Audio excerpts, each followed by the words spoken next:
Excel is the easiest way to get data into a Power App. Many teams already keep their lists there. This lesson shows the rules that make Excel actually work as a Power Apps data source. Requirements. The file must live in OneDrive for Business or SharePoint, not on your local drive. The data must be inside a real Excel table. Insert table or Ctrl+T. Plain ranges won't show up.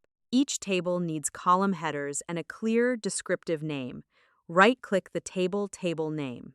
Connecting Excel to Power Apps. In your app, go to Data, Add Data OneDrive for Business. Pick the workbook, then pick the table inside it. The table now appears as a data source you can bind galleries and forms to. Reading and writing. Once connected, you use the table name directly, Gallery 1. Items equals employees patch, employees defaults, employees.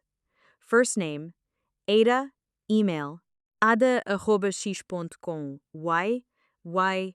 Limitations you should know. No row-level security. Anyone with access to the file sees everything. Slower than SharePoint or Dataverse for large lists, 500 plus rows. Concurrency is weak. 2 users editing at once can overwrite each other. Delegation is limited. Many functions won't push work down to Excel. For prototypes and small teams, Excel is fine. For anything business critical, move to SharePoint or Dataverse. Try this. Create an Excel file in OneDrive with a table called Employees. Columns. First name, last name, department, start date. Add 5 rows. Connect it to a new Canvas app and show the rows in a gallery.